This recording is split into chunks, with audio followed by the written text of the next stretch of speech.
Hi, and Happy New Year. As we start 2022, I had expected to record this message at the AAS meeting in Utah. While that was not to be, it did help me reflect on 2021, and the word perseverance comes to mind. Last year, I noted that your adaptability, creativity, and hard work gave me confidence that 2021 would be an even better and brighter year, and I believe we accomplished that.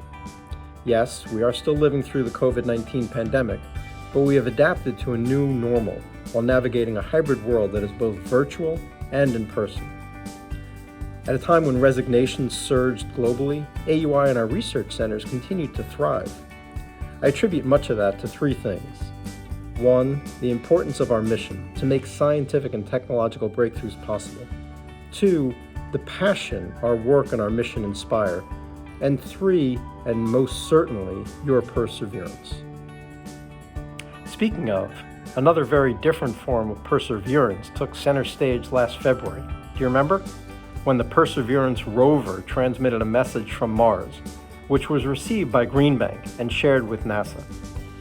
It was a great way to start off the year, and Green Bank had many more achievements, including amazing new images, the launch of a high-powered radar design effort, and a new joint NRAO Green Bank radar division. We also thank Karen O'Neill for her 15 years of leadership and welcomed Jim Jackson as Green Bank's new director.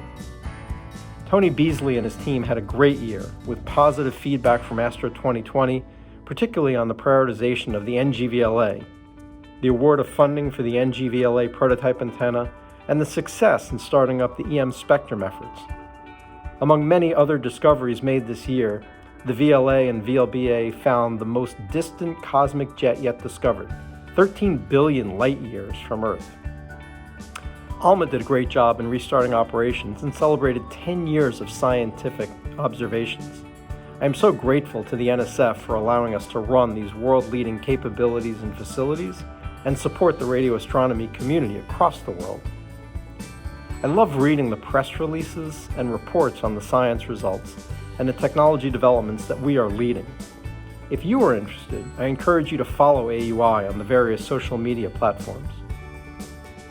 We updated our strategic plan this year. In addition to radio astronomy, we defined goals and objectives in three programmatic areas: energy, cybersecurity, and STEM education and outreach.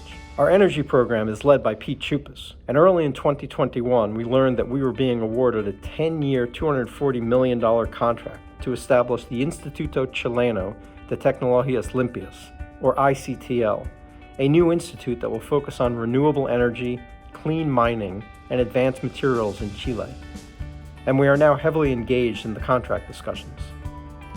Pete and his team continue to explore additional opportunities to manage and operate other R&D activities, funded through NSF and DOE as well as others, including a renewal of Pete's Energy Frontier Research Center, Genesis, a next-generation synthesis center. Through our Woodstar Labs brand, Dave Katerius and his team expanded our relationship with the state of North Carolina, where we've been providing cybersecurity analysis and protection services to the state election office. Going forward, we will provide comprehensive online training to the state's 16,000 election workers, enabling them to do their jobs effectively and securely. Woodstar is also pursuing a partnership with the Salt Lake City government to submit a grant proposal to the U.S. EDA for the creation of a cyber workforce development training center. With the FBI's InfraGard National, Kevin Doran led our efforts to launch an online platform to train students and professionals in cybersecurity and critical infrastructure protection. Woodstar continues to expand coursework offered at the National Infrastructure and Resilience U, or NISRU, including a new course on cyber risk management for executives, which will be offered broadly in 2022. In our STEM education and e-learning programs, Tim Spuck and his team are submitting NSF proposals for a Big Science TV series with a focus on STEM for all, and climate science in the planetarium, which will integrate climate-related data and potential impact into a planetarium show. iData continues to make astronomy accessible for the blind and visually impaired, and released free software called Afterglow Access, which allows users to explore the universe through sound. We continued working with Lindell Von Schill at NRAO to create Supernova, an e-learning platform as the online home for e-learning and other online collaborations for the Office of Diversity and Inclusion and the Radial program. In Chile, Paulina Bocaz and her team congratulated the first 28 certified Provoca mentors for sharing their life experiences and opening a path for other women to follow. Provoca raises the visibility of female STEM professionals and breaks down cultural biases. It's such a wonderful program. And speaking of Chile, last year, one of our ASAP ambassadors, Dr. Cyan Proctor, piloted the Inspiration 4 mission to space. How cool is that? In addition to the AUI scholarship program, last year, the AUI Board of Trustees awarded scholarships to 9 alumni of the National Astronomy Consortium, or NAC program, to assist them as they transition from their undergraduate program to the next phase of their academic careers. In general, our board continues to be instrumental in making AUI's progress possible. To Eric Wilcox and Chris Wilson, congratulations on continuing your service as board chair and vice chair, respectively.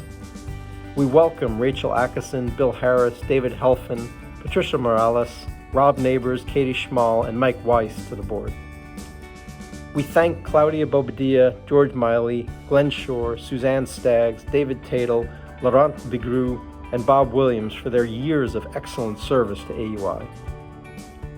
We accomplished much together this past year and demonstrated our perseverance at an organizational level because our personnel, you, our sponsors, and our board have demonstrated such character at the individual level. And I know I speak for our board and all of AUI senior leadership when I say thank you. In 2022, we expect to have another exciting and successful year, pushing forward on the 4 main areas of our strategic plan. Remember that even in remote work, I have an open door policy. Please reach out if you have questions, comments, or suggestions. I want to continue to make AUI an outstanding organization. I wish you and your families a happy, healthy, and successful new year. Thank you for your perseverance and continued hard work. And please stay safe and well as we work together for a brighter and even more exciting 2022.